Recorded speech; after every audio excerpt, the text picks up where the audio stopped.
أشهد أن لا إله إلا الله وحده لا شريك له. السلام عليكم ورحمة الله وبركاته. إن الحمد لله نحمده ونستعينه ونستغفره ونعوذ بالله من شرور أنفسنا ومن سيئات أعمالنا من يهده الله فلا مضل له ومن يضلل فلا هادي له وأشهد أن لا إله إلا الله وحده لا شريك له وأشهد أن محمدا عبده ورسوله أما بعد. அன்புள்ள சகோதரர்களே சகோதரிகளே தாய்மார்களே, இன்றைய மார்க்க வகுப்பிலே இஸ்லாத்தின் பார்வையில் அனுபவமும் ஆலோசனையும் என்கின்ற ஒரு தலைப்பில் ஒரு சில முக்கியமான விஷயங்களை இந்த இடத்திலே சுட்டி காட்டலாம் என்று நினைக்கின்றேன். அன்புள்ள சகோதரர்களே, சமுதாயத்திலே நாம் அன்றாடம் அணுகி பழகுகின்ற விஷயங்களில் சில விஷயங்கள் சரியாக புரியப்படாமல் உணரப்படாமலே போய்கொண்டிருக்கின்றன. நம்ம 10, 20, 30 வருஷமே கழிச்சிருப்போம். அது அர்த்தம் என்ன நம்ம கடைசி வரைக்கும் என்ன செய்யாது, விளங்கியே இருக்காது. அவ்வளவு வேகமாக நம்ம யோசிக்க முடியாத அமைப்பில் எமது வாழ்க்கையுடைய அந்த பழுக்கள், வாழ்க்கையுடைய அந்த சோழிகள், அவைகள் எங்களை என்ன செய்கின்றன, கொண்டு போய் கொண்டிருக்கின்றன. எந்த அளவுக்கு எங்களுடைய வாழ்க்கையுடைய அந்த ரொட்டேஷன் ஸ்பீடு இருக்குதுன்னு சொன்னால், எங்களுடைய மெயின் குறிக்கோளாக நம்ம சம்பாதித்தலும் குடும்பத்தை பார்த்தலும் செலவழித்தலும் என்கின்ற பகுதியில் நம்ம இயன்றளவுக்கு அதில் எவ்வளோ ஸ்பீடு வச்சாலும் அவ்வளோ ஸ்பீடில் நமக்கு மேக்சிமம் ஸ்பீட் ஏதோ அதில் நம்ம போய்கொண்டிருக்கிறோம்.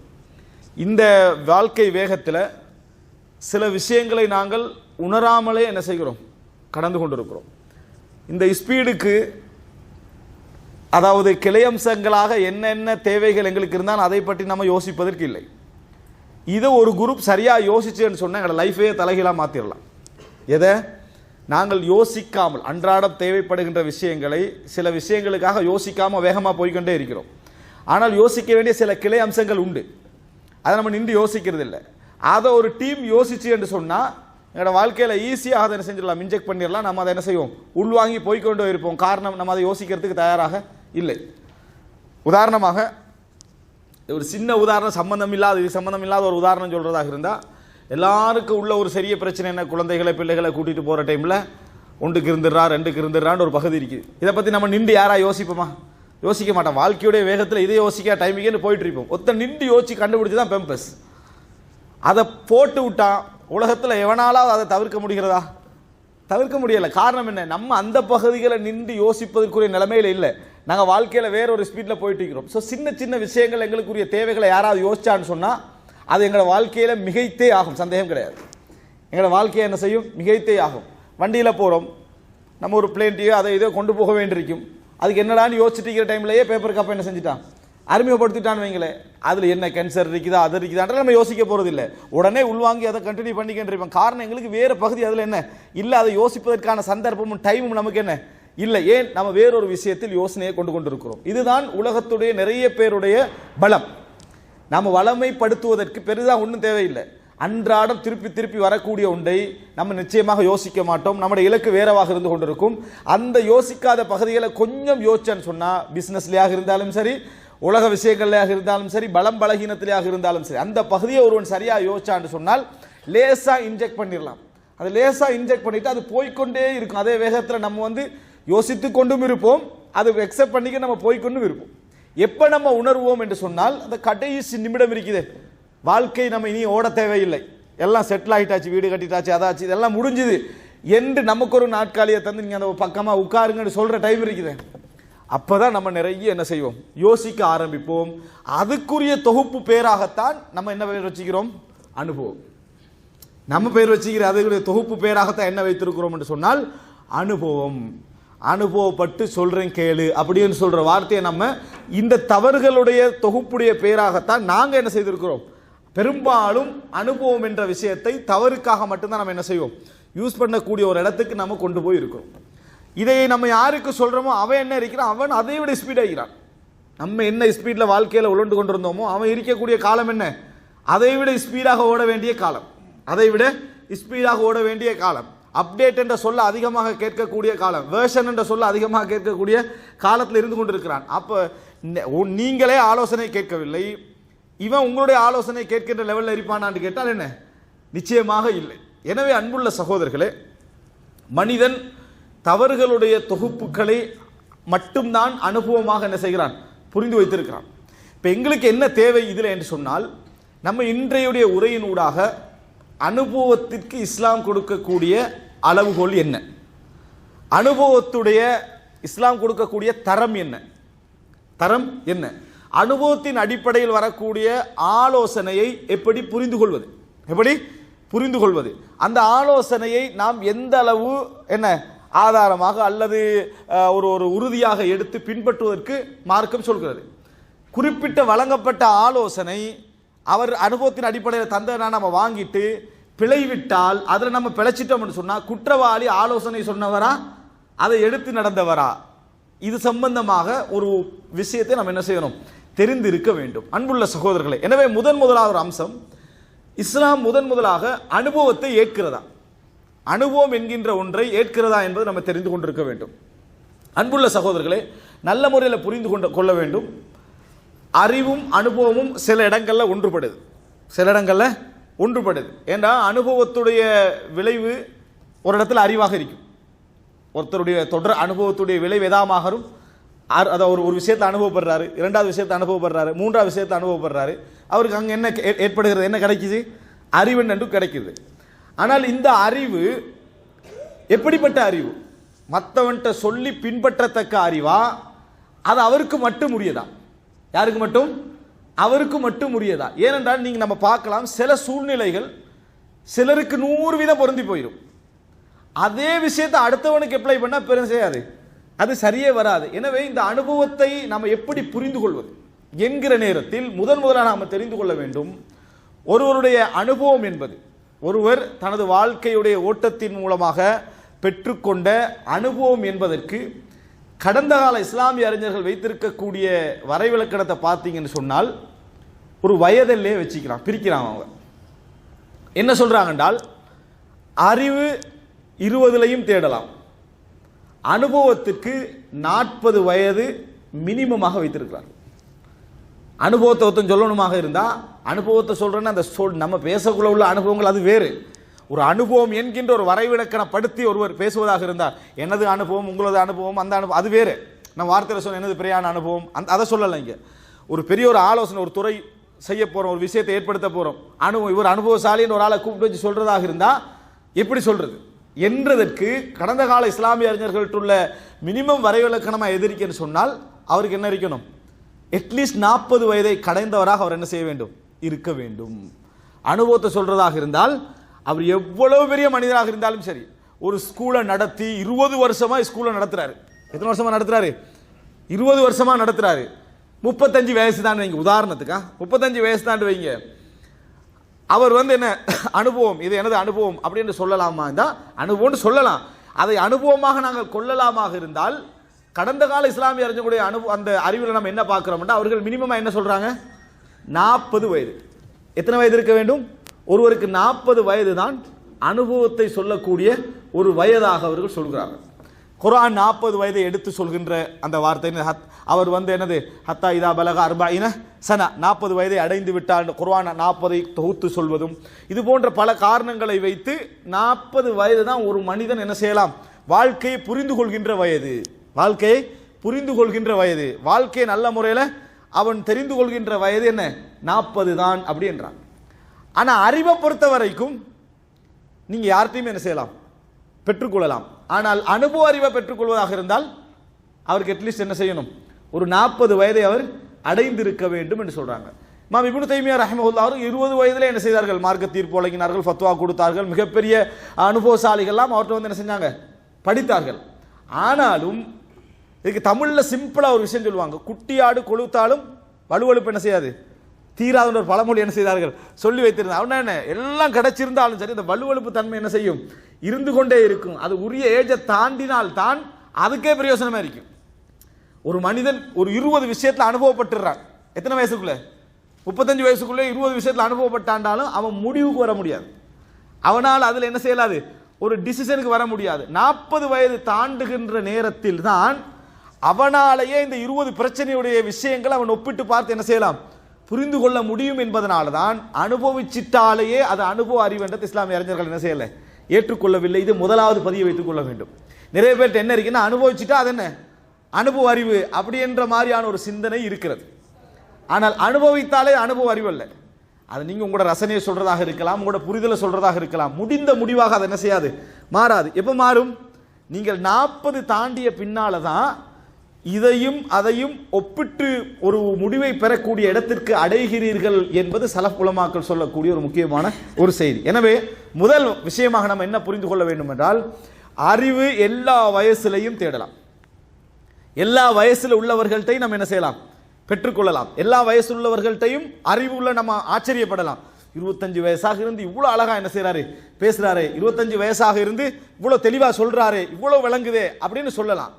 அதுக்கு அர்த்தம் என்னது இல்லை, இவர் என்னது லைஃப்ல எல்லாத்துலயும் கரை கண்ட அனுபவசாலி என்ற அர்த்தம் என்ன செய்யாது, அதுக்கு வராது. முதல் விஷயம், அனுபவம் என்ற ஒரு விஷயம் ஒன்று கிடைக்கணுமாக இருந்தால் அவருடைய அறிவு, அவரது வாழ்க்கையில் அவர் சந்தித்த விஷயங்கள் எல்லாவற்றையும் தாண்டி அவர் வயது எங்க தாண்டி இருக்கணும், 40 அட்லீஸ்ட். அதுக்காக 40 வந்தவங்களாம் எல்லாம் விளங்கி முடிச்சாங்கன்னு அர்த்தம் இல்லை.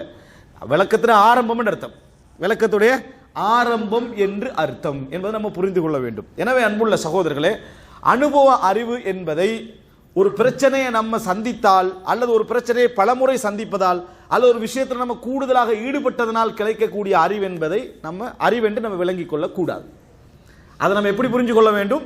பிரச்சனைகளையும் சந்தித்து அந்த துறைகளையும் சந்தித்து அனுபவித்த ஒருவர் அதை ஒப்பிட்டு முடிவெடுக்கக்கூடிய வயதல்ல என்ன செஞ்சிருக்கணும், தாண்டி இருக்க வேண்டும். அது எத்தனை வயது? 40 வயதாக இருக்கணும். இதை இன்னொரு வகையில் நீங்க புரிஞ்சுக்கணும்னு சொன்னால், ஒரு பிரச்சனை ஒருத்தர் 10 முறை சந்திக்கிறாரு நீங்க, அவர் 25 வயசுல அந்த பிரச்சனை பற்றி ஒரு முடிவு எடுப்பாரு. அதே பிரச்சனை 28 வயசுல என்ன செய்வாரு, இன்னொரு முடிவுக்கு வருவாரு. அதே ஒரு 35 ஆகிற நேரத்தில் எல்லாரும் எடுத்த முடிவுக்கு அந்த ஆள் வந்திருப்பார். இது நம்ம அந்த முடிவு தான் எல்லாரும் சரி, எல்லாம் பட்டு தான் என்ன செஞ்சுக்கிறாங்க, இந்த முடிவுக்கு வந்திருக்கிறார்கள் அப்படின்ற மாதிரி இருக்கு. ஒரு சின்ன ஒரு அறிவு அனுபவத்தை ஒரு விஷயத்தை சொல்கிறேன். மாணவர்களுக்கு ஒரு சிலபஸ் போடுவதாக இருந்தால் 20 வயசுல எங்கிட்ட ஆலோசனை கேட்கப்படுதுன்னு வைங்க, மாணவர்களுக்கு சிலபஸ் போடுறேன்னா என்ன போடணும் அப்படின்னா, அப்ப நம்ம குர்ஆன் ஹதீஸ் மட்டும்தான் மார்க்கம் என்ற அடிப்படையில் வளர்க்கப்பட்டிருக்கிறோம், தான் சரியான கொள்கையில் வளர்க்கப்பட்டிருக்கிறோம். அந்த சிந்தனையில் நம்ம என்ன முடிவு எடுக்கிறோம் என்று சொன்னால், இந்த புத்தகத்தை போடுங்க, ஃபிக்ஹும் ஹதீஸும் சேர்ந்து தைசூர் அல்லாமன்ற கிதாபு போடுங்க உதாரணமா. அதுல எப்படி இருக்கும் என்று சொன்னால், ஹதீஸ் அதில் பெறப்பட்ட முடிவுகள், ஹதீஸ் அதில் பெறப்பட்ட முடிவுகள் இருக்கும். ஒரு 5 வருஷம் 6 வருஷம் 7 வருஷம் தாண்டுற நேரத்தில் இதனால கிடைச்ச ரிசல்ட்டை பார்த்தீங்கன்னு சொன்னா அதில் நம்ம உறுதியாகிறோம். உருவாக்கப்பட்ட மாணவர்களை பார்த்தீங்கன்னு சொன்னா ஒத்துமை என்னது இல்லை என்ற நேரத்தில் கொஞ்சம் அந்த காலத்தில் எடுத்த முடிவுக்கு கிட்ட நெருங்கிடுவோம். நம்ம இந்த புத்தகத்தை போட்டால் நல்லதே என்று ஒரு அளவு கிட்ட வரும். 30-35வது வயசாகிற நேரத்தில் எதை நம்ம பொருத்தமில்லைன்னு சொன்னோமோ அந்த மின்ஹாஜு சாலிக்கினையே கிதாபா போட்டால் என்ன செஞ்சிருக்கும், நல்லா இருக்கும். உதாரணம், அதுக்கு சிம்பிளாக உதாரணம் சொல்றேன்னா, சுத்தம் சம்பந்தமான ஒரு 40 ஹதீஸ் இருக்குன்னு வைங்க. சுத்தம் சம்பந்தமா ஒரு 40 ஹதீஸ் இருக்குது. இந்த 40 ஹதீஸே உங்களுக்கு படிச்சு தந்துட்டா சுத்தம் சம்பந்தமா எல்லாம் என்ன செஞ்சிடும், எல்லாம் தெரிஞ்சிருமே. இதுக்கே நம்ம ஃபிக்ஹ் கிதாபில் அப்படி இப்படி பண்ணிட்டு இருக்கணும் நினைச்சு 40 ஹதீஸை படிப்பிக்கணும்னு நினைப்போம். படிச்சுட்டு வெளியே போனவன்ட்ட கேட்குறோம் சுத்தம் சம்பந்தமாக தண்ணீருடைய வகையை நான் சொல்லனா அவனுக்கு ஒன்றும் ஞாபகம் வருது இல்லையே. 40 ஹதீஸ் தெரியும் சுத்தத்தை பற்றி, ஆனால் இதை ஒழுங்குபடுத்திக் கொள்ற முறை அவனுக்கு என்ன செய்யலை, விளங்கல. ஒரு ஃபிக்ஹ் கிதாபுடைய ஸ்டைல் எப்படி இருக்கும் தெரியுமா, தண்ணீர் 3 வகை இப்படி பிரிப்பாங்க, தண்ணீர் 3 வகை அப்படின்னு பிரிச்சுட்டு 3 வகை தண்ணீருக்குரிய வரைவிலக்கணத்தை சொல்லிட்டு உதுவுடைய கடமைகள் 8 உதாரணமா 8 10 இப்படி போயிட்டு இருக்கும். இது லேசா பெற்றுக்கொள்ற முறையா இருக்கும். நாங்க சிந்தித்த கோணம் எப்படியா இருக்கும், 8 10 5 40 ஹதீஸை படிச்சு கொடுத்து எல்லாரும் ஃபிக்ஹ் படிச்சுட்டு போறாங்க நினைக்கிறோம். ஆனால் நீங்க பிராக்டிக்கலா நீங்க அதை செஞ்சு பார்த்தீங்கன்னு சொன்னாலே விளங்கும்.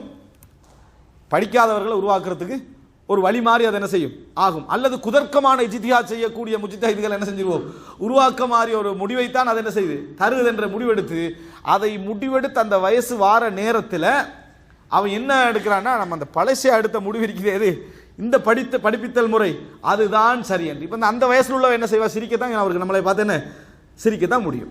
இது ஒரு அறிவு ரீதியான ஒரு அனுபவம். இது போல ஒவ்வொரு துறையில உள்ளவர்களுக்கும் புரிஞ்சு கொள்ளலாம். 40 45 50 என்று ஆகிற நேரத்தில் அவன் இருக்கக்கூடிய முறை. வைத்தியரை எடுங்க, ஒருத்தர் மெடிசின் முடிச்சுட்டு வந்து எம்பிபிஎஸ் ஆகிக்கிற டைம்ல அவருடைய அணுகிற முறையும் 50-55 வயசு உள்ள ஒரு டாக்டர் ஆகிக்கிறாரு, அவர் 20 வருஷம் தாண்டிட்டாரு, அவர்கிட்ட போய் மருந்து எடுத்துட்டு பாருங்க பாட்டி வைத்தியத்தை சொல்லி கட்டிப்பார். அவர் என்ன சொல்லிட்டு பாரு, டெப்லெட்டை ஒன்று தான் சொல்லுவார், மற்ற அத்தனை பாட்டி வைத்தியம் தான் அவர் என்ன செய்யறாரு சொல்லி கண்டிருக்கிறத பார்க்கலாம். ஏன் அவர் அனுபவம் எல்லாம் கண்டு முடிகிற நேரத்தில் அவருக்கு விளங்குது இது ஒன்றுமே இல்லை, இது என்ன இது ஒன்றுமே இல்லைன்னு ஒரு முடிவு கூறார். சாதாரண நோய்களை சொல்கிறேன், எல்லாத்தையும் சொல்லலை. அப்போ சாதாரண நோய்கள் இது ஒன்றுமே இல்லை, இவர் பயப்படவே கூடாது என்கின்ற ஒரு தைரியத்தை கொடுக்குற இடத்துக்கு அவரே வராரு. அதுக்கு முன்னால் இவர் சேம் பயம், யாரு நோயாளி அதே பயத்தில் தான் இருக்கிறார், டாக்டர் அதே பயத்தில் தான் இருக்கிறார்.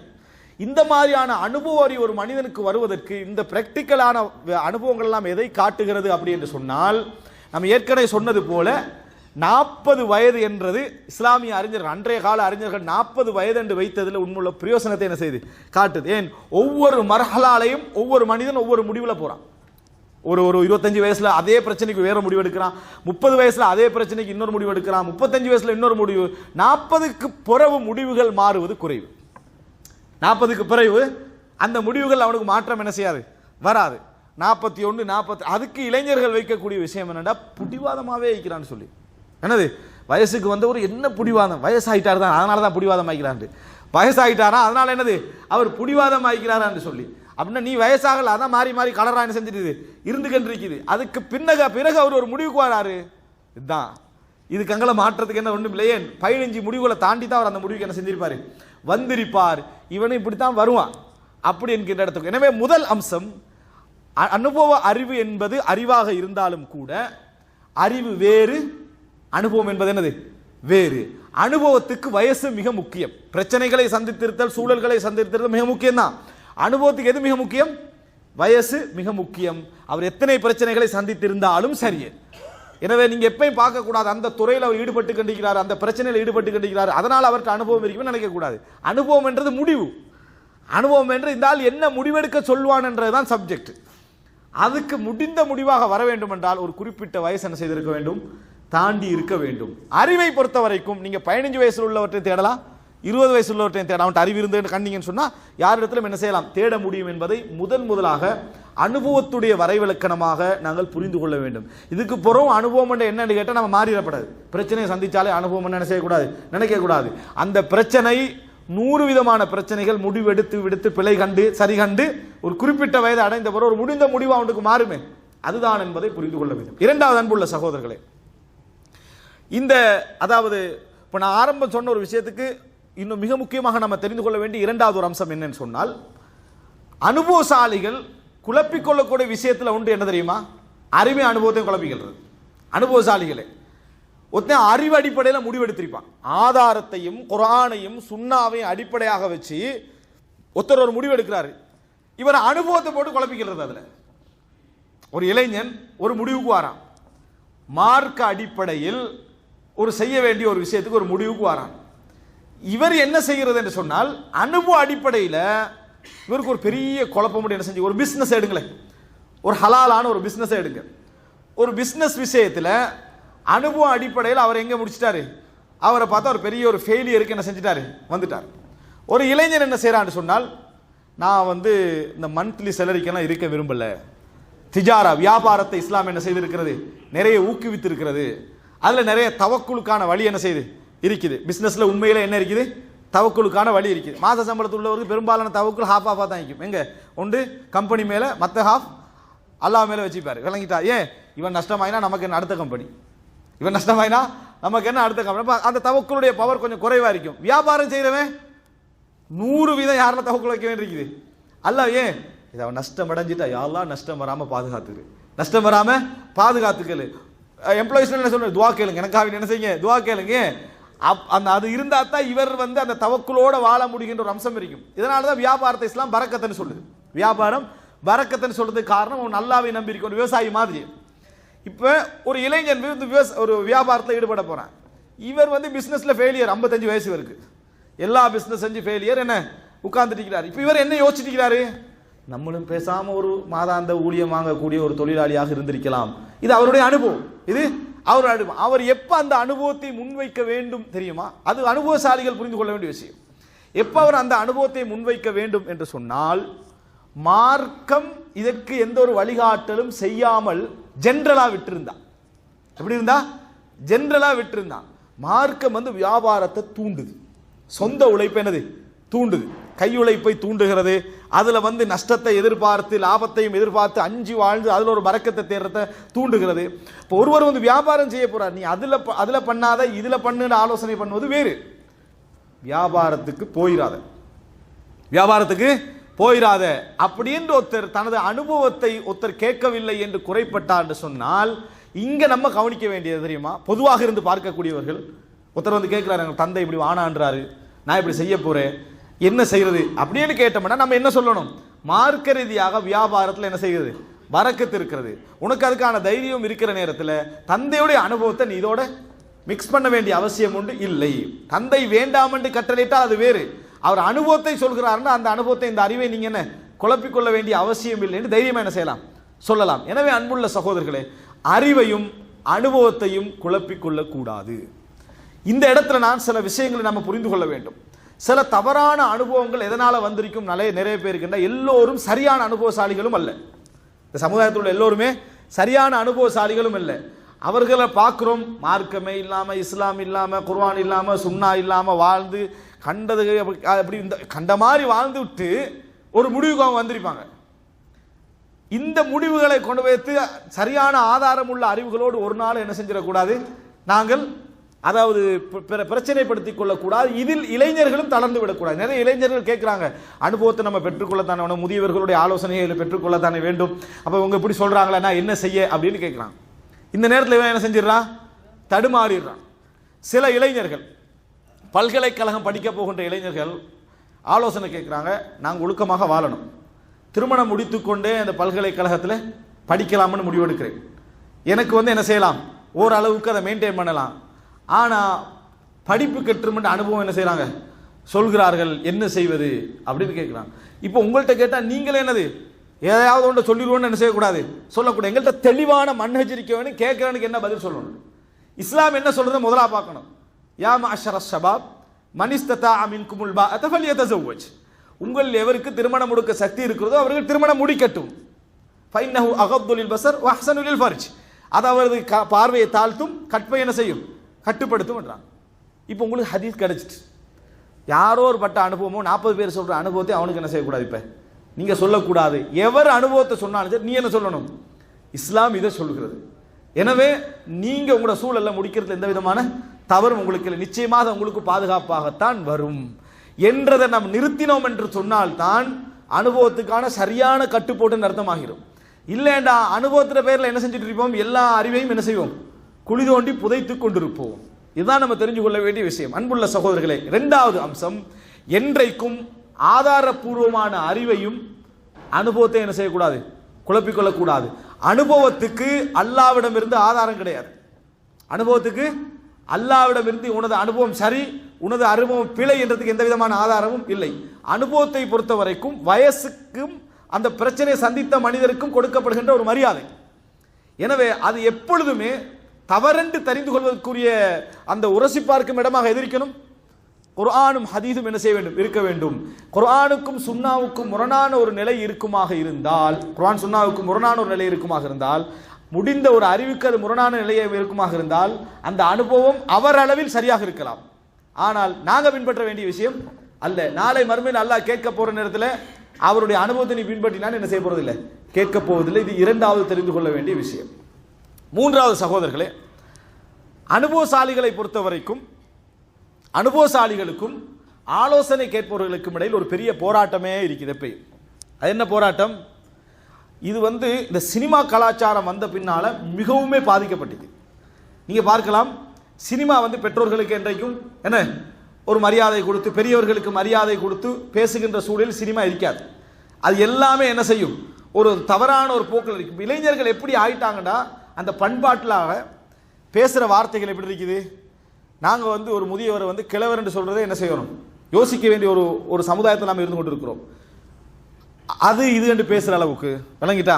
அதே போல என்ன அவன் இவன் என்று பேசுகின்ற அளவுக்கு, பெருசு என்று பேசுகிற அளவுக்கு, அதாவது அது என்னமோ செல்லா காசு முடிஞ்சுது என்று பேசுகின்ற அளவுக்கு முதுமை ஆக்கி வைத்திருக்கிறது. இதில் மூலம் சமுதாயத்துக்கு என்ன மெசேஜ் கொடுக்கப்படுதுன்னு சொன்னா, யூஸ்லெஸ், இவர்களால எந்த பிரயோசனம்? சொமை. என்ன சொமை? கட்டை. பேர் என்ன? கட்டையாம். விளங்கிட்டா? கட்டையாக போறவராம். இப்படி என்கின்ற அறிவு கொடுத்து இவர்களும் என்ன செய்யறாங்க? உள்வாங்க ஆரம்பிச்சிட்டாங்கடா. இந்த காலம் என்னது? வளர்ந்து போன காலம். நமக்கு இதில் சொல்றதுக்கு என்னதான் இருக்குது என்று அறிவு தோல்விக்கு போகக்கூடிய ஒரு காலத்தை நம்ம பார்க்கிறோம். இதை பற்றி இஸ்லாம் என்ன சொல்லுது அப்படின்னு நீங்க பார்த்தீங்கன்னு சொன்னால், ஜாகிலிய காலத்துடைய அல்லது அறியாமை காலத்தின் அழகிய குணங்கள் அப்படி என்றது பார்த்தீங்கன்னா, பெரியவர்களுக்கு மரியாதை கொடுக்கக்கூடிய ஒரு சிறந்த குணம் அங்கே என்ன செய்யலாம்? பார்க்கலாம். ரசூலுல்லாஹி ஸல்லல்லாஹு அலைஹி வஸல்லம் அந்த குணத்தை வரவேற்றார்கள். நாங்கள் ரசூல் ஸல்லல்லாஹு அலைஹி வஸல்லம் ஒரு பொதுவான ஒரு ஹதீஸ்ல பார்க்கிறோம். என்ன? அதாவது யார் எங்களது, அதாவது மல்லம் யுவக்கிர் கபீரனா வலம் யர்ஹம் சகீரனா ஃபலைஸ மின்னா, எங்களில் பெரியவரை யார் கண்ணியப்படுத்தவில்லையோ, சிறியவருக்கு இரக்கம் காட்டவில்லையோ, அவர் எங்களை சார்ந்தவர் அல்ல என்று ரசூலுல்லாஹி ஸல்லல்லாஹு அலைஹி வஸல்லம் சொன்னார்கள். அப்ப இக்ராமுல் கபீர், பெரிய ஒரு மனிதரை கண்ணியப்படுத்துதல் என்பது ஒரு மிக முக்கியமான பகுதியாக சொல்லப்படுது. வெறுமனே கண்ணியம் அல்ல, உட்கார வைக்கிறது, எலும்பி நிற்கிறது, இதல்ல. அதையும் தாண்டி ஒரு முறை ரசூலுல்லாஹி ஸல்லல்லாஹு அலைஹி வஸல்லம் ஒரு வழக்கு வருது, சஹீஹ் புகாரில் வரக்கூடிய ஒரு செய்தி. அதாவது அப்துர் ரஹ்மான் இப்னு சுஹைலுக்கும் அதாவது இன்னும் ஒருவருக்கும் இடையில் நடந்த ஒரு பிரயாணத்தில் நடந்த ஒரு கொலை வழக்கு ரசூல் ஸல்லல்லாஹு அலைஹி வஸல்லம் இடத்துல வருகிறது. அப்ப அந்த இடத்துல என்ன செய்யணும்? அப்துர் ரஹ்மான் இப்னு சுஹைல் என்றவர் பேச போறார். அப்துர் ரஹ்மான் இப்னு சுஹைல் என்றவர் பேச போகிறார். இங்கே ஒரு 2 பேர் இருக்கு, இந்த பக்கத்தில் 2 பேர் இருக்கிறாங்க வழக்கை பேசுறதுக்கு, கொலை வழக்கை பேசுவதற்கு. அவர் பேச போன உடனே கொலை வழக்கா ரசூல் ஸல்லல்லாஹு அலைஹி வஸல்லம் அவர்கள் யார் குற்றவாளி யார் குற்றவாளி இல்லை, யார் குற்றம் சாட்டம், இதெல்லாம் ரசூலாங்க பார்க்கல. ரசூலாங்க அப்துர் ரஹ்மான் இப்னு சுஹைலை பார்த்து சொன்னார், கப்பீர் என்னாங்க, பெரியவரை பேச விடுங்க, பெரியவரை பேச விடுங்கன்னு சொன்னாங்க ரசூலாங்க. என்ன சொன்னாங்க ரசூலாங்க? முதலாவது பெரியவரை பேச விடுங்கள் அப்படின்னா. முதல்ல யார் பேசணும்? பெரியவர் தான் பேசணும் என்று ரசூலுல்லாஹி ஸல்லல்லாஹு அலைஹி வஸல்லம் கொலை வழக்கு மஜ்லிஸ்ல குற்றவாளி குற்றம் சாட்டப்பட்ட அறத்தை விட்டுட்டு ரசூல் ஸல்லல்லாஹு பேச்சொழுக்கத்தை முதல்ல எப்படி சொல்லி தராங்க? இப்ப நம்ம எப்படி பார்க்கறோம்? அப்படி இல்ல, குற்றம் சாட்டப்பட்டவர் பேசுறதா குற்றம், அதெல்லாம் ரசூலாங்க பார்க்கல. முதல்ல கப்பீர், பெரியவர் தான் இந்த பிரச்சனை என்ன செய்யணும்? பேச வேண்டும் என்று ரசூலுல்லாஹி ஸல்லல்லாஹு அலைஹி வஸல்லம் சொல்றாங்க. உண்மையாளர் உண்மையற்றவர் ரசூலுல்லாஹ் ரெண்டாவது விட்டாங்க. முதலாவது பெரியவர் பேசட்டும் என்று சொன்னாங்கன்னு பார்க்கறாங்க. இப்னு உமர் ரலியல்லாஹு அன்ஹு அவர்கள் பல் துலக்குவதற்காக ஒரு குச்சி எடுக்கிறாங்க. 2 பேர் வாராங்க, ஒருத்தர் வயதுல மூத்தவர், ஒருத்தர் வயதுல குறைஞ்சவர். இதுல எல்லாருமே 40 தாண்டவன் சொல்ல வரல, வயசுல மூத்தவர் வயதுல குறைந்தவர். அப்போ அவங்க இதை கேட்குறாங்க, என்ன கிஸ்வா குச்சி வெட்ட கேட்குறாங்க இப்னு உமர் ரலியல்லாஹு அன்ஹு. இது சஹீஹ் முஸ்லிம்ல வர செய்தி. இப்னு உமர் ரலியல்லாஹு அன்ஹு என்ன செய்யறாங்கன்னு சொன்னா, அந்த சின்னவருக்கு என்ன பெரும்பாலும் என்ன செய்ய, சின்னவங்க பெரியவங்களை விட சின்னவருக்கு ஹெல்ப் பண்ண தான் பார்ப்பாங்க. அவர் சின்னவருக்கு என்ன செய்யறாரு? எடுத்து கொடுக்குறாரு மிஸ்வாக். ரசூலுல்லாஹ் கப்பீர்னாங்க, பெரியவர கையில கொடுங்க நாங்க. ரசூலுல்லாஹ் சொல்றாங்க என்னது? பெரியவருடைய கையில் கொடுங்கள் என்னாங்க. அப்போ உடனே ரசூலுல்லாஹ் என்னது அந்த இப்னு உமர் ரலியல்லாஹு எடுத்து பெரியவர கையில என்ன செய்யறாரு? மிஸ்வாக்க கொடுத்தாருன்னு பார்க்கிறோம். ரசூலுல்லாஹ் மிஸ்வாக் கொடுக்கிறதுல இருந்து வழக்கு பேசுறதுல இருந்து எல்லா விஷயத்துல என்ன சொல்றாங்க? பெரியவரை முற்படுத்துங்க என்று ரசூலுல்லாஹி ஸல்லல்லாஹு அலைஹி வஸல்லம் அவர்கள் சொன்னார்கள் என்ற செய்தியை நம்ம என்ன செய்கிறோம்? பார்க்கிறோம். அப்ப இந்த இடங்கள் எல்லாம் எங்களுக்கு என்ன சொல்லி தருகிறது என்று சொன்னால், இஸ்லாத்துடைய பார்வையில் பெரியவர்களிடத்தில் ஆலோசனை கேட்டல் என்பது, பெரியவர்களை மதித்து அவர்களை உயர்ந்த இடத்துல வைப்பது என்பது, அவர்களை முதலாவது பேச விடுதல் என்பது இஸ்லாத்தில் இருக்கக்கூடிய ஒரு அம்சம். இந்த கலாச்சாரம், இந்த பண்பாடு என்ன செய்ய வேண்டும்? ஒதுக்கப்பட வேண்டும். இது நம்ம தெரிந்து கொள்ள வேண்டிய மிக முக்கியமான அம்சம். 3வது அம்சம் என்ன? அதாவது பெரியவர்களுக்கு மதித்தல், பெரியவர்கள் ஆலோசனை கேட்டல் என்பது மிக முக்கியமானது. எங்களுக்கெல்லாம் தெரியும் ஹுனைன் யுத்தம். இந்த ஹுனைன் யுத்தத்தின் பொழுது, ஹுனைன் யுத்தத்துடைய தோல்விக்கு பின்னாலேயே ஒரு அனுபவசாலியுடைய அனுபவத்தை மறுத்த ஒரு வரலாறு இருக்குது. ஹுனைன் யுத்தத்துடைய தோல்வி இருக்குதே, அதாவது காபிர்கள் தோற்றது, காபிர்களுடைய தோல்விக்கு பின்னால ஒரு மிகப்பெரிய அனுபவசாலியுடைய ஒரு அனுபவம் என்ன செய்யுது? பின்னாலே துரைத் இப்னு சிம்மா என்று சொல்றவர். துரைத் இப்னு சிம்மா அப்படி என்று சொல்லக்கூடிய ஒரு மனிதர். இது ஒரு பெரிய கவிஞர், மிகப்பெரிய போர் வீரர், போர் அனுபவங்கள் எல்லாம் மிகவும் கண்ட ஒரு முஜர்ரிப், ஒரு சிறந்த ஒரு அனுபவசாலி, ஹிப்ரா, அனுபவம் உள்ள ஒரு மிகப்பெரிய ஒரு ஆள். ஆனா வயசு 60 தாண்டிச்சு. இப்போ வால் தூக்குறதுக்கெல்லாம் என்னது ஏலாது, கண் விளங்கலை, கண்ணால பார்க்கறதுக்கெல்லாம் ஏலாத ஒரு சிச்சுவேஷன். சவுண்டு மட்டும்தான் அவருக்கு என்ன செய்யும்? கேட்கும். சரி, இவர் போர்க்களத்தில் நிறைய அனுபவப்பட்டவர், நிறைய போர்களை சந்தித்தவர். அதனால மாலிக், இப்போ அந்த கோத்திரத்துக்கு தலைவராகிற, ஹவாசின் கோத்திரத்துக்கு தலைவராகிறவர் யாரு? மாலிக் என்றவர். இப்போ ரசூல் ஸல்லல்லாஹு அலைஹி வஸல்லம் அவர்கள் என்னது யுத்தம் செய்ய போற கூட்டம் யாரு? இந்த ஹவாசினோட. அப்ப பல கோத்திரங்களுடைய தொகுப்பாகத்தான் ஹவாசின் வருது. இப்போ துரைத் இப்னு சிம்மாவையும் அந்த படைக்கு கொண்டு வந்திருக்கிறாங்க. அரபுகள் எல்லாம் இஸ்லாத்தை தழுவிட்டு இந்த தாயிஃபில் உள்ள இந்த கோத்திர தகீஃப், ஹவாசின் போன்ற கோத்திரங்கள் தான் என்ன செய்யல? இஸ்லாத்தை ஏற்றுக்கொள்ளவில்லை. இப்போ ரசூலுல்லாஹ்களுக்கு எதிரான யுத்தத்துக்கு அந்த இறுதி யுத்தம், அதாவது அரபுகளை கடைசி கையில் கொண்டு வந்து இரண்டாவது இறுதி யுத்தம், அந்த யுத்தத்துக்காக இவர் அனுபவசாலி என்பதனால துரைத் இப்னு சிம்மாவையும் கொண்டு வந்து வச்சுக்கிறார். தலைவர் யார்? இப்ப மாலிக். மாலிக் என்றவர் தலைவர் ஆகிறார். இவர் கொண்டு வந்த நேரத்தில் இவர் அந்த யுத்த காலத்தில் நின்று கண்டு யுத்தம் நடக்க முன்னால் ஏற்பாடு டைம்ல கேட்கிறாரு, என்ன எனக்கு ஒட்டகத்துல சவுண்டு கேட்குது இல்ல, ஆட்டோட சவுண்டு கேட்குது இல்ல, பிள்ளைகள் சத்தம் போடுற சவுண்டு ஒண்ணுமே கேட்குது இல்லையே அப்படின்றார். அவர் சொல்றாரு, அவர்களை மாலிக் வந்து ஏற்கனவே அனுப்பிட்டாரு, போர் வீரர்களோட ஏற்கனவே அனுப்பிட்டாங்க, ஒட்டகங்களை அது போல வந்த பெண்கள், குடும்ப பெண்கள், பிள்ளைகள் ஏற்கனவே அனுப்பிட்டாங்கன்றார். மாலிக்கை வர சொல்லுங்கன்றார். அவர் மாலிக்கை வர சொல்லுங்கன்றார். மாலிக் வரார். என்ன செஞ்சீங்க அப்படின்னு கேட்கிறார். அப்ப அவர் சொல்றாரு, மாலிக் இளைஞர், புதிய தலைவர், அவர் சொல்றாரு, இது வந்து ஒரு அரபுகளுக்குரிய மிக முக்கியமான ஒரு யுத்தம், எனவே யாரும் பின்தங்கி ஓடக்கூடாது, யாரும் பின்தங்கி ஓடக்கூடாது. பின்தங்கி ஓடாமல் இருக்கணுமாக இருந்தா ஒவ்வொரு வரிக்கு பின்னாலையும் அவரவருடைய குடும்பத்தை நிறுத்தணும். திரும்பி பார்த்தா யார் இருக்கணும்? மனைவி, அடுத்தது யாரு? பிள்ளை, அவங்களோட சொத்து இருக்கணும். எனவே நான் தனியாக அவங்களை லைன்ல வைக்க, இவரும் அனுபவசாலி தான், யுத்த காலத்தில் கலந்து கொண்டவர் தான், அவர் இடத்துக்கு இல்லை, அதனால தனியாக வைக்காம ஒவ்வொரு வரிக்கு பின்னாலே, ஒரு லைனுக்கு பின்னாலே குடும்பத்தை என்ன செஞ்சுக்கிறேன்? வைத்திருக்கிறேன். எனவே அவன் ஓட மாட்டான். அவர் என்ன செய்ய மாட்டாரு? ஓட மாட்டாரு. இப்ப நாங்கள் ஒரு கதையை சொல்லி கொண்டிருக்கிறோம். என்ன? இந்த ஸ்பெயினை வெற்றி கொண்டதுக்கு தாரிக் பின் ஜியாத் கப்பல் எரிச்சாரு. நல்ல வேலையாது. தாரிக் பின் ஜியாத் எரிச்சதெல்லாம் பொய்யான சம்பவம், விளங்கிட்டா? ஆதாரபூர்வம் இல்லாத, ஆதாரமே இல்லாத சம்பவம்.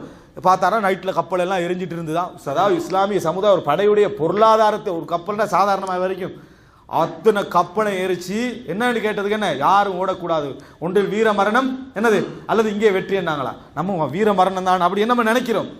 இது நல்லதா? இது காலித் இப்னு வலீத் தபூக், அதாவது மூத்தா யுத்தத்தில் காலித் இப்னு வலீத் செஞ்ச மிக முக்கியமான வேலை என்ன? மூத்தா யுத்தம் முஸ்லிம்களுக்கு வெற்றியா, காவிர்களுக்கு தோல்வியா?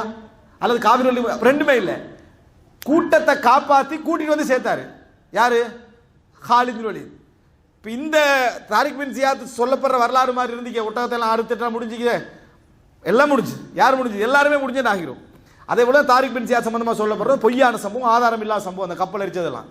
அன்புள்ள சகோதரர்களே, இந்த மாதிரி ஒரு இடத்துல நீங்க பார்க்கலாம் என்னன்னு சொன்னால், அதாவது துரைத் இப்னு சிம்மா சொல்றாரு, நீங்க செஞ்சது மிகவும் தவறானது.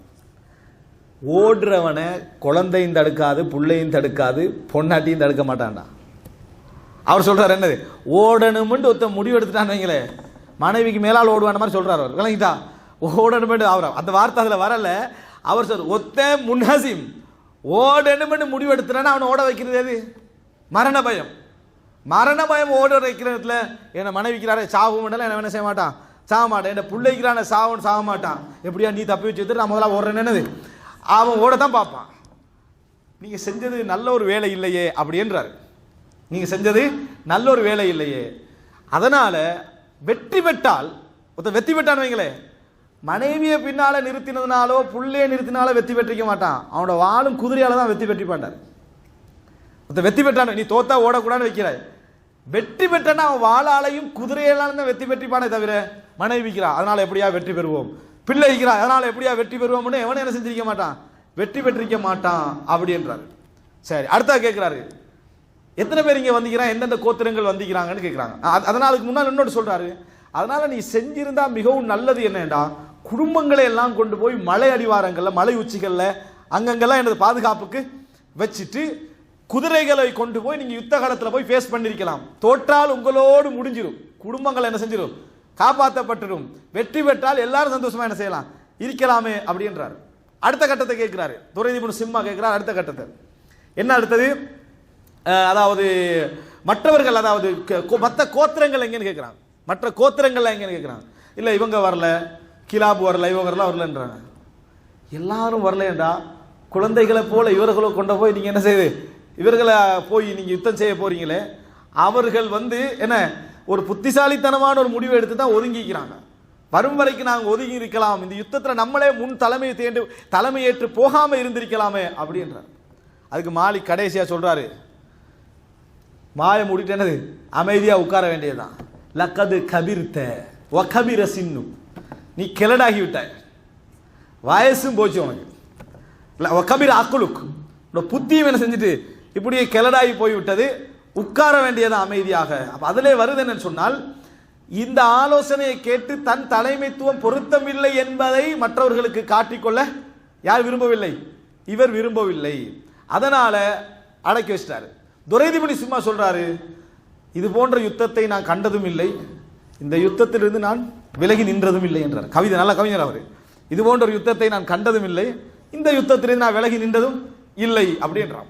இவர் துரைத் இப்னு சிம்மா இஸ்லாத்துக்கு எதிரான மிகப்பெரிய எதிரிகள் உண்டு. அதனால தான் ரசூல் ஸல்லல்லாஹு அலைஹி வஸல்லம் அவர்கள் அஷ்அரியா கோத்திரத்தை சேர்ந்த 2 பேர் அனுப்புறாங்க, இவரை கொண்டுட்டு வருமாறு, கொன்று விடுமாறு அனுப்புறாங்க துரைத் இப்னு சிம்மாவை. அவ்வளவு பெரிய எதிரியா இருந்தார். ஆனா எதிரியா இருந்த ஒரு ஆலோசனை வழங்கினார், போக வேண்டாம். கடைசியில் துரைத் இப்னு சிம்மாவுடைய ஆலோசனை தான் என்ன செய்தது? வெற்றி பெற்றது. இவர்கள் என்ன செஞ்சாங்க? தோல்வி அடைந்தார்கள். ஏன்டா இங்க மறுக்கிறதுக்கு எதுவுமே இல்லை. குர்ஆனா சுன்னா என்ன இருக்குது? எதுவுமே இல்லை. துரைத் இப்னு சிம்மாவுடைய ஆலோசனை மிக முக்கியமான ஆலோசனை. ஆனா இப்ப நீங்க என்ன நினைக்கணும்னா, வெற்றி தோல்வி வச்சு நீங்க யோசிக்க வேணாம், இதே இடத்துல நம்ம இருக்கணும் வைங்க.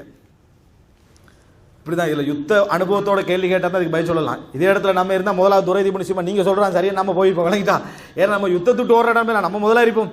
அந்த அடிப்படையில் யுத்தம் செய்யணும் என்ற ஒரு ஆர்வம் இருந்து எதிரிகளை என்ன ஃபேஸ் பண்ணணும் ஆர்வம் இருக்கக்கூடிய ஒரு சமுதாயமாக இருந்தால், இந்த இடத்துல நல்லா யோசிச்சு பார்த்தீங்கன்னு சொன்னால், துரைத் இப்னு சிம்மாவோட வார்த்தை சிந்திக்கக்கூடிய ஒரு ஆளுக்கு நல்ல படிப்பினால் என்ன செய்யுது? வெற்றி பெறவன் வாளாளையும் குதிரையில தான் என்ன செய்யறான்? வெற்றி பெறான். தோல்வியுடைய மரண பயத்தால ஓடுறான், எதுவும் நிறுத்தாது. சிம்பிளான வசனம் ரெண்டும். இதை அவர் கேட்டிருக்கலாம், கேட்கல, எடுத்து பார்க்கிறோம். எனவே அனுபவம் அந்த இது வந்து ஹுனைன் யுத்தத்துடைய வரலாற்றில் இந்த செய்தியை எடுத்து எழுதுகின்ற அளவுக்கு என்னது இந்த வரலாறு இடம்பெற்றிருக்கு. துரைத் இப்னு சிம்மாவுடைய வரலாறு சஹீஹ் முஸ்லிமினுடைய பேர் வரும். துரைத் இப்னு சிம்மாவுடைய பேர் என்ன செய்யும்? சஹீஹ் முஸ்லிம்ல வரும். அன்புள்ள சகோதரர்களே, அது பின்னர் கொல்லப்படுறார் அவர். இந்த வரலாற்றினூடாக நாம் என்ன பார்க்கிறோம் என்றால், ஒரு அனுபவ அறிவு என்பதில் மிக முக்கியமான ஒரு பங்காற்றிருப்பதை பார்க்கிறோம். ரசூலுல்லாஹி ஸல்லல்லாஹு அலைஹி வஸல்லம் அவங்க, அதாவது வயது என்பதற்காக தள்ளி வைத்தல் என்பது யாரோ உருவாக்கிய கலாச்சாரம். வயசுதான் என்பதை முற்படுத்தியது இஸ்லாம் என்பதை நாம் என்ன செய்யணும்? புரிந்து கொள்ள வேண்டும். ரசூலுல்லாஹி ஸல்லல்லாஹு அலைஹி வஸல்லம் அவர்கள் என்ன ஒரு ஜாகிலிய மக்களுக்கு மத்தியில், இப்போ உதாரணமா இஸ்லாம் எல்லாம் வளர்ந்து போயிருக்கக்கூடிய எங்கட ஒரு சமுதாயத்தில் ஒருத்தர் நைட்டில் திடீர்னு சத்தம் போட்டு வாரார், என்னது நடுக்கமாய்க்குது, ஒரு விஷயத்தை கண்டேன் அப்படி கண்டேன்னு வாராருன்னு வைங்களேன். முதல்ல எங்கே கொண்டு போயிடும்? தர்கா கொண்டு வைத்துருவாங்க, வணங்கிட்டா. அல்லது என்ன ஒரு குர்ஆன் சொன்ன அடிப்படையில் உள்ளவங்க ஏதாவது ஜின் பூந்திருக்கும் அப்படி இப்படி என்னது இந்த பக்கத்தில் நினைச்சிருவாங்க. யாராவது நல்ல நினைப்பாங்களா? நினைக்க வாய்ப்பில்லை. அப்போ இது வந்து இந்த காலம். ஜாகிலிய காலத்தில் ரசூலுல்லாஹ் குகையிலிருந்து வராங்க. எங்கிருந்து? இரா குகையிலிருந்து வராங்க. போத்துங்கன்னு சொல்லி வராங்க. கதீஜா ரலியல்லாஹு என்ன முடிவு எடுத்திருக்கணும்? வந்துட்டு அந்த பேய், ஏன்னா இஸ்லாமில் இல்லாத காலம் தானே, அந்த பேய் வந்துட்டா உங்களே அந்த பேய் தீண்டிச்சான்னு ஏதாவது ஒரு பேயில் ஒரு லிஸ்ட்டை பேரை போட்டு என்ன ரசூலுல்லாஹ் எங்கேயாவது என்ன செஞ்சிருக்கணும்? கொண்டு போயிருக்கணும். ஆனா கதீஜா ரலியல்லாஹு முதலாவது சொன்ன வார்த்தை என்ன தெரியுமா? கல்லா வல்லாஹி லா யுஹ்ஸீக அல்லாஹு அபதா. அல்லாஹ் தஆலா உங்களை ஒரு நாளும் கேவலப்படுத்த மாட்டான். ஏன்னா நீங்க விருந்தாளிகளை கவனிக்கிறீர்கள், ஏழைகளுக்கு உதவி செய்றீங்க, தேவையற்றவர்களுக்கு உதவி செய்றீங்க, ஏழைகளுக்கு உழைச்சி கொடுக்கிறீங்க, தஹ்மிலுல் கல்ல கஷ்டப்பட்டவர்களை சுமக்கிறீங்கன்னு சொல்லிட்டு அவங்க என்ன முடிவு எடுக்கிறாங்க? ஆலோசனைக்கு. முதல்ல டாக்டர்கிட்ட ஓடல, என்ன பிரச்சனை இது அப்படி என்று சொல்லி, அதுலேயும் எங்கட மக்கள் என்ன படிப்பினை பெறணும், அதை படிப்பினை பெறல, வேற ஏதோ என்ன செஞ்சுக்கிறான்? பெருசாகி வச்சுக்கிறான். எது? கதீஜா ரலியல்லாஹு அன்ஹா அவர்கள் வந்து மலையில் ஏறி போவாங்களாம், சாப்பாடை எடுத்துட்டு போய் கொடுத்துட்டு இறங்கி வருவாங்களாம். இவங்க இப்போ எல்லாரும் போய் மலையை பார்க்குறாங்க, பார்த்துட்டு இவ்வளோ பெரிய மலையில ஏறினாங்க. அப்போ நம்ம இதிலே லிஃப்ட் வச்சு தான் ஏறுறோம், விளங்கிட்டா. இவ்வளோ பெரிய மலையில் ஏறினாங்க பார்த்தீங்களா? அப்போ கதீஜா மனைவி எவ்வளோ சேவை செஞ்சுக்கிறா கணவருக்குண்டு அப்படின்னு அதை கணவன் மாதிரி என்ன செய்யறது? கொஞ்சம் பெருசாக அதை சொல்லிடுறது. அப்படி எங்கேயும் வரவே இல்லை. அவங்க மலையில் ஏறினாங்கன்னு வரவே இல்லை. ரசூலுல்லாஹி அப்படியே சப்போஸ் மலையில் ஏறி இருந்தா ரசூலுல்லாஹ் ஒரு கொடுமையான கணவர்ன்றதுக்கு தான் ஆதாரம். அது இது கதீஜாலாம் பாராட்டுறதுக்கு ஆதாரம் இல்லை. ஏன்? இங்க வீட்டில் இருந்து சாப்பிடாம மேலே உச்சியில் உட்காந்து நீங்க வாங்கன்னு சொன்னா, சாப்பாடை எடுத்துட்டு நீங்க வாங்க, என்ன நான் இங்கே தான் உட்காந்துட்டு சொன்னா, இது வந்து என்ன நல்ல கணவருடைய வழிமுறையா? ரசூல் ஸல்லல்லாஹு அலைஹி வஸல்லம் அவர்கள் வீட்டுக்கான யத்தஸவ்வத், சாப்பாடை கட்டிக்கின்ற ரசூல் ஸல்லல்லாஹு அலைஹி வஸல்லம் செய்வாங்க, அங்க போவாங்க. ரசூல் ஸல்லல்லாஹு தேவையான அளவுக்கான சாப்பாடு எடுத்து போது அங்க உட்காருவாங்க. தஹன்னுசுல் லயாலி, விளங்கிட்டா. உட்காந்து ரசூலுல்லாஹ் தான் வந்து சாப்பாடு எடுத்துட்டு போவாங்களே தவிர கதீஜா ரலியல்லாஹு என்ன செய்ய, அதுல என்ன படிப்பினை பெறணும் அதை படிப்பினை பெறணும். கதீஜா ரலியல்லாஹு செஞ்ச வேலை என்னன்னா, ரசூல் ஸல்லல்லாஹு அலைஹி வஸல்லம் அவர்கள் வீட்டில் வந்து உங்களுக்கு யார் அங்கே போய் உட்கார சொன்னோன்னு கேட்கல, அவ்வளோதான். அவருடைய பொறுப்பை அவர் சொல்லி, நீங்க இந்த நைட்டு போய் உட்காந்துட்டு வேற நோயோட வந்துக்கிறீங்க, இப்போ நான் என்ன செய்ய? இந்த வார்த்தை பேசல கதீஜா ரலியல்லாஹு. வந்த உடனே கணவனை அனுசரித்து அவருடைய பொறுப்புகளை ஏற்றுக்கொண்டு கதீஜா ரலியல்லாஹு அழைச்சிக்கண்டு வரக்கத் இப்னு நௌஃபல்கிட்ட போறாங்க. வரக்கத் இப்னு நௌஃபல்கிட்ட போனால் வரக்கத் இப்னு நௌஃபலுக்கு அந்த இடத்துல ரெண்டு விஷயம் இருக்குது. அவருக்கு ஒரு மிகப்பெரிய அனுபவசாலி. காரணம் வயசானவர், மிகப்பெரிய வயசானவர் அவர். ரசூல் ஸல்லல்லாஹு அலைஹி வஸல்லம் இஸ்லாத்தை பிரச்சாரம் செய்யற காலம் கூட அவர் என்ன செய்யல, இருக்கல. இரண்டாவது அறிவாளி, அவர் என்ன அறிவாளி. அப்ப அவர் என்ன செய்யறாரு என்று சொன்னால், அந்த ரெண்டும் கலந்து அவர் என்ன செய்யறாரு கேட்ட நேரத்தில் என்ன சொல்றாங்கன்னா, இது நாமூஸ், மூசாவிடத்திலே இறங்கி மூசா அலைஹிஸ்ஸலாத்திலே வந்த நாமூஸ் தான் இவர் ஜிப்ரீல். அவர் நாமூஸ் என்ன செய்யறாரு சொல்றாரு, அவர் இறைவனிடமிருந்து செய்திகளை கொண்டு வரக்கூடியவர். இந்த அடையாளம் அதைத்தான் என்ன செய்யுது காட்டுது அப்படின்றாங்க. ரசூலுல்லாஹி ஸல்லல்லாஹு அலைஹி வஸல்லம் அவர்களுக்கு நபித்துவம் தான் கிடைக்கிறது அப்படின்றதை உறுதிப்படுத்தினது யாரு? ஒரு வயதான மனிதர், இல்மும் இருந்து அதே நேரம் அனுபவம் ஹிப்ரத்தும் இருந்த ஒரு மனிதர். அவர் தான் சொல்றாரு இது வந்து. அப்ப ரசூல் ஸல்லல்லாஹு அலைஹி வஸல்லம் அவர்களுக்கு நோய் அல்ல, அதுவல்ல, இதுவல்ல, பயம் அல்ல, எதுவும் இல்ல, பெரிய ஒரு அருள் கிடைக்க போது என்ற செய்தியை சொன்னது அவர். வெறுமனே அந்த வார்த்தையோட நிறுத்தல, அதை உறுதிப்படுத்துறார். யா லைத்தனி ஜதஅன் இத் யுக்ரிஜூனக கௌமுக், உங்களை உங்கள் சமுதாயம் வெளியேற்று, இது யுக்ரிஜுக கௌமுக், உங்கள் சமுதாயம் உங்களை வெளியேற்றுகின்ற நேரத்தில் நான் வந்து ஜதஅண்டா ஒரு தண்டுக்கு சொல்றது, அது மாதிரி ஒரு இளைஞனாக இருக்க கூடாதா? ரசூல் ஸல்லல்லாஹு அலைஹி வஸல்லம் என்ன நினைக்கல, ரசூலுல்லாஹ்வுக்கு எத்தனை வயசு? அப்ப 40 வயசு. ரசூலுல்லாஹி ஸல்லல்லாஹு அலைஹி வஸல்லம் 40 வயசுனா எவ்வளவு பக்குவம் ரசூலுல்லாஹ்வுக்கு இருந்திருக்கும். ரசூல் ஸல்லல்லாஹு அலைஹி வஸல்லம் நினைக்கல, இவர் என்ன சொல்லி கேட்கிறார், இவர் என்ன சமுதாயம் வெளியேற்றுமா, நான் இருக்கிற மரியாதை, நான் இருக்கக்கூடிய கௌரவம், இவர் சும்மா ஏதோ உளம்பிட்டிருக்கிறார் போல. ரசூலா போல, ரசூலா நபி என்று தெரியாதே. ஆனா ரசூல் ஸல்லல்லாஹு அலைஹி வஸல்லம் அவர்கள் நபி ரசூலுல்லாஹ் நபி எல்லாம் ஒரு தனி ஒரு மனிதனாக பார்த்தாலும் அவரை போன்ற அக்கலுன்னாஸ் ஒரு புத்திசாலியான மனிதரை பார்க்க மாட்டோம்.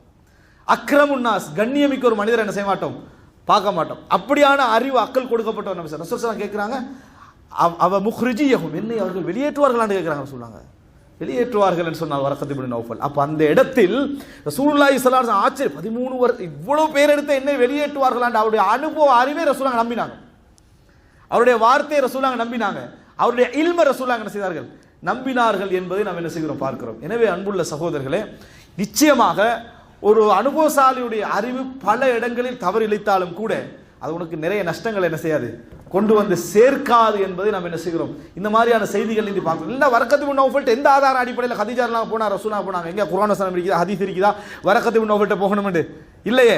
அது சமூக ஒரு அனுபவ அறிவு தானே, அதை அவர்கள் ஏற்றுக்கொண்டார்கள் என்பதை நம்ம என்ன செய்கிறோம் பார்க்கிறோம். எனவே அன்புள்ள சகோதரர்களே, இது இந்த ஹசாசி, அதாவது ஒரு பெரிய மனிதர்களை முற்படுத்தி ஆலோசனை கேட்டல், ஹிப்ரா அனுபவத்தை கேட்டல் என்பது ஒரு மிக முக்கியமான செயல்பாடு, ஒரு மிக முக்கியமான ஒரு செயல்பாடு என்பதை நாங்கள் புரிந்து கொள்ள வேண்டும். இதில் அதாவது பிரதானமான 5வது அம்சம் என்ன அப்படி என்று சொன்னால், இதுல அனுபவசாலிகளுக்கு சில மிக முக்கியமான அனுபவங்கள் பிறரிடமிருந்து அறிவினூடாகத்தான் பெற வேண்டி இருக்கிறது. ஏன்னா அது அனுபவம் உங்களுக்கு கிடைச்சிருக்காது. எது அனுபவத்தை எப்படி பகிர்ற அனுபவம் எப்பயா கிடைச்சிருக்குமா உங்களுக்கு? அனுபவத்தை எப்படி கொண்டு போய் சேர்க்கிறது, எப்படி சொல்றது, எப்படி எத்தி வைக்கிற அனுபவம் உங்களுக்கு கிடைக்கல. அது பெஸ்ட் முறை. இப்பதான் 60 வயசுலாம் பெஸ்ட் முறை அவர் அனுபவிக்க போறாரு. அதை எப்படி சொல்றது, எப்படி எடுத்து வைக்கிறன்றது. அதனால இதுல நிறைய குறைகளை பார்க்கலாம். ஒரு இளைஞனுடைய மனோநிலை, ஒரு இளைஞன் எப்படி ஒரு விஷயத்தை அணுகுவான், அவன் எப்படி ஒரு விஷயத்தை கையாளுவான் என்பதை கவனிப்பதே இல்லை என்பது இவர்கள் விடக்கூடிய ஒரு தவறு என்பதை நம்ம என்ன செய்ய வேண்டும், பார்க்க வேண்டும்.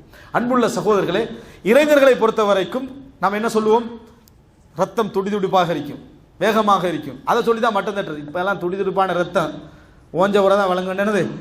அப்படி அவனை அப்படித்தான் அட்வைஸ் பண்றது. அட்வைஸ் பண்றதே என்னத்துக்கு தெரியுமா, வயசானாத்தா வழங்கும், வயசானாத்தா வழங்கும், வயசானாத்தா வழங்கும். என்னடா இருந்தால் வயசானாத்தா வழங்கும்னு சொல்லிட்டு இப்ப நான் வாழப்படாதா, வாழக்கூடாதா அப்படின்னு ஒரு கேள்வி கேட்கிறான். இது முதியவர்கள் தங்களை கண்ணியப்படுத்தாம சூழலை அவர்களே என்ன செய்யறாங்க, உருவாக்கி விடுது. எப்பொழுதும் ஒரு இளைஞனுடைய துடிப்பை மதிக்க வேண்டும், இளைஞனுடைய துடிப்பை மதிக்கணும், அவனுடைய எல்லா விஷயத்தையும் மதிக்கணும். ஆனா இவனை ஏற்றுக்கொள்ற இடத்துக்கு கொண்டு வரன்றது மிக கஷ்டம் என்று அவர் உணர்ந்திருக்கணும். ஏன்னா அவன் அனுபவப்படலை, அவன் என்ன செய்யல, அனுபவப்படலை. அவனுக்கு அழகிய முறையில் ஆலோசனை சொல்லல் என்பதை நாங்க ஒவ்வொரு வேறு வேறு ஹதீஸ்கள்ல இருந்து நம்ம என்ன செய்யலாம், புரிந்து கொள்ளலாம். ஒவ்வொரு வேறு வேறு ஹதீஸ்கள்ல இருந்தும் புரிந்து கொள்ளலாம்னு பார்க்கிறோம். ஒரு மனிதன் அனுபவத்தினூடாக கிடைக்க வேண்டிய முதல் அறிவு என்ன தெரியுமா, தன்னட்ட உள்ள பலகீனம் அவனுக்கு என்ன செஞ்சிடணும், முதலாவது விளங்கிடணும். இப்போ மூசா அலைஹிஸ்ஸலாத்தை அல்லாஹு தஆலா நபி அனுப்புறான். மூசா அலைஹிஸ்ஸலாத்தை அல்லாஹ் நபி அனுப்புறான். ஹாரூன நபி ஆக்கினது மூசா அலைஹிஸ்ஸலாம். அல்லாஹ் என்னது, ஹாரூனை எனக்கு என்ன செய்யுங்க, என்னோட சேர்த்து அனுப்பிவிடு யா அல்லாஹ், ஹாரூனை என்னோடு சேர்த்து அனுப்பிவிடு, ஏனென்றால் என்னை விட அவர் நல்ல முறையில் என்ன செய்வார், பேசுவார். அப்படி என்று சொல்லி என்ன யார் சொல்றாரு, மூசா அலைஹிஸ்ஸலாம் சொல்றாருன்றதை பார்க்கிறோம். இப்போ மூசா அலைஹிஸ்ஸலாம் சாதாரண போஸ்ட்டுக்கு கூட சேர்த்து அனுப்பினா நம்மளுக்கு விருப்பம் இருக்காது. அவனே வர நான் மட்டும் போயிட்டு வரேன் உட்கார்ந்துருவோம். நபித்துவம் இது போன்ற விஷயங்களை மூசா அலைஹிஸ்ஸலாம் ஒரு தனக்குள்ள ஒரு பலகீனம். அப்ப நான் இதை சரியா பேசுவேனா, சரியா விளங்கப்படுத்துவேனா, சரியா குறை சொல்வேனா என்பது தெரியும். அதனால ஒரு ஆலோசனையை எப்பொழுதும் இன்னொருத்தருக்கு வழங்குற நேரத்தில் விருப்பமானவர்களை வைத்து வழங்க வேண்டும். இன்றைக்கு நான் ஆலோசனை தலைப்புக்குள்ளே வரலை, விளங்கிட்டா? ஏன்னா ஆலோசனை வழங்கல் என்பது அது ஒரு தனி டாபிக், அது நிறைய பேசப்படணும், விளங்கிட்டா? நான் ஹிப்ர அனுபவத்தோடு நின்று இந்த வழங்கல் என்ற பகுதி தான் மிக முக்கியம். இதில் ஒரு அடிப்படையை மட்டும் சொல்லிக் கொள்கிறேன். எப்பொழுதுமே ஆலோசனை வழங்கப்படுகிற நேரத்தில் விருப்பமானவர்களை வச்சு தான் சொல்லணும். நீங்கள் பார்க்கலாம், பெற்றோர்கள் அது அனுபவம் இல்லாமலே செய்வாங்க. ஃப்ரெண்டை கூப்பிடுவாங்க, நீயாவது சொல்லு, அவனுக்கு வழங்காது, என்னது நான் சொன்னால் என்ன செய்யறான், இல்லை கேட்குறான், இல்லை நீயாவது சொல்லுன்னு வகுப்பில் உள்ள ஒரு பொடியனை பிடிச்சி ஒரு பையனை பிடிச்சி என்ன செய்வாங்க, சொல்லுவான். அவன் சொன்னா இவன் கேட்பான்னு இவங்க என்ன செய்யறாங்க, சேம் சப்ஜெக்ட் இவர் சொல்லதான் அவன் சொல்ல போறான். ஆனால் அவன் சொன்னா என்ன செய்வான், கேட்பான், எங்கிருந்து வருதுன்னு பார்ப்பான். நிறைய பேர் உண்மையா பொய்யா சரியா பிள்ளைன்னு எதை பார்க்கறது, யார் சொல்ற, அவன் சொன்னாடா பிள்ளை தான் முடிஞ்சுது, கேட் என்ன செஞ்சிரு, க்ளோஸ் பண்ணிடு, அவர் சொல்ற அதெல்லாம் நமக்கு தேவையில்லை, அந்த ஆளை நம்ம பார்த்து தாங்கிக்கிறோம்னு மூடிடுவாங்க. அதில் உள்ள வெறுப்பு கோபமெல்லாம் இருக்கு. அதனால விருப்பமானவரை வச்சு என்ன செய்யறது, சொல்லுவது. விருப்பமானவரை வச்சு சொல்லுவது என்பது ஒரு மிக முக்கியமான அம்சம். இந்த விஷயத்தை இந்த விருப்பமானவரை வைத்து சொல்லு நான் ஒரு தலை போட்டேன்னு வைங்களேன், ஹதீஸ்லேருந்து 2 மணித்தியாலத்துக்கு செய்திகள் போடலாம், அவ்வளவு செய்திகள் இருக்கு. விருப்பமானவரை வைத்து ஒரு செய்தியை சொல்லல், நமக்கு பிரச்சனை அதை இல்லையே, எவனும் சொல்லப்படா, நான் தான் சொல்லணும்ன்றது. மற்றவன் மாறணுமா திருந்தணுமா கேட்கணுமான்றதல்ல, யார் சொன்னாண்டா ஏட்ட பேர் என்ன செய்யணும், வரணும். ஒரு நோட்டீஸில் 30 இடத்துல பேர் போட்டிக்கிறான், ஒரே ஒரு நோட்டீஸ் தான், இன்னார் ஆரம்பிக்கிறேன் இன்னார் முடிக்கிறது, பக்கத்தில் அங்கே இங்கே எல்லாம் அந்த லெவலில் என்ன செய்வாங்க, நான் தான் காட்டுறதுல என்ன மிக முக்கியமான கவனம் எடுக்கிற நம்மளோட பிரச்சனை. மார்க்க கேள்வியே கேட்டு வந்தாலும் கூட நம்ம பதில் சொல்லணும், அது நமக்கு தெரிஞ்சு வச்சு நீங்க எல்லாம் அதுக்கு பதில் சொல்ல நானே சொல்லலாம்னு வாங்கி வந்து செஞ்சிடறாங்க, சொல்லிடுறாங்க. அது என்ன காரணம், நான் பேசணும் நான் தான் சொல்லணும் ஏண்ட பேர் தான் போகணும் என்ற உணர்வு இருக்கிறதுனால. இது அனுபவசாலிகளும் விடக்கூடிய அந்த ஆசை யாரையும் விடுவதில்லை. எந்த ஆசை, இந்த உலக ஆசை என்னது, யாரையும் விடுவதில்லை. அந்த 70 வயசுல நான் சொல்லித்தான் இவன் திருந்தினாண்டு நிலைமை ஆகிடும். ஒருத்தன் கெட்டு போயிருப்பான், அவன் திருந்தி நல்லா வந்துருவான், நல்லா வந்த உடனே யாரால திருந்தினான்னு சொல்லி அவனை நாசமாக்கிறான். தெரியுமா இப்படி இருந்தாண்டு நம்ம சொல்லித்தான் அவன் மாறினதுன்றது அவனுக்கு கேள்விப்படுது, இவன்கிட்ட போய் நான் கேட்டேன் என்ன மான மரியாதை இவன் வாங்கிடுவான் போல இது அப்படின்னு அவன் நினைக்கிற அளவுக்கு நான் சொல்லித்தான் இவன் திருந்தினான்னு சொல்றது. அதுல நம்ம யாருமே என்னது திருந்தினா சந்தோஷப்பட்டு அல்ஹம்துலில்லாஹ் அதெல்லாம் இல்லை, நான் சொல்லி திருந்திக்கணும், அது உலகம் ஃபுல்லா போகணும், அவன் உலகம் ஃபுல்லா போகணும் என்று. இந்த பிரச்சனை பெரியவர்கள் செய்யக்கூடிய ஒரு பிழை. ஒருவரை ஒரு இளைஞனாக இருக்கலாம், ஒரு யுவதியாக இருக்கலாம், ஒரு விஷயத்தை அட்வைஸ் பண்ணுகிற நேரத்தில் அவனுக்கான பொருத்தமான நேரம், பொருத்தமான நபர், பொருத்தமான இடம் என்பவைகளை யாரும் நம்ம என்ன செய்வதில்லை, கண்டுகொள்வதில்லை. அன்புள்ள சகோதரர்களே, இன்ஷா அல்லாஹ் இந்த பகுதி அதாவது ஒரு 2 பகுதியாக நம்ம என்ன செய்வோம் வைத்துக்கொள்ள. 10 மணி இதுக்குள்ள நுழைஞ்ச 11 மணி, அப்புறம் நமக்கு அனுபவம் வெளியாயிரும். அதனால அதாவது அதாவது அனுபவமும் ஆலோசனை வழங்கணும் என்ற பகுதியில் அனுபவம் பிரதானமானது.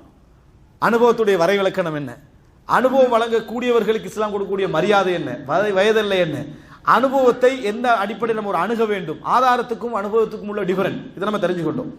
இந்த அனுபவத்தை பகிர்கிற நேரத்தில் அது நம்ம வெறுமனே ஆலோசனை ஆலோசனை என்பது வெறும் அனுபவ பகிர்வு மட்டுமல்ல, அறிவு பகிர்வும் சேர்ந்தது. அல்லாஹு தாலா நாம் புரிந்து கொள்கின்ற செய்திகளை வைத்து எமது வாழ்க்கை அல்லாஹ்வுக்கு விருப்பமாக சரி செய்து கொள்ளக்கூடிய வாய்ப்பையும் அறிவையும் தௌஃபீக்கையும் அல்லாஹு தாலா தந்தல் புரிவானாக.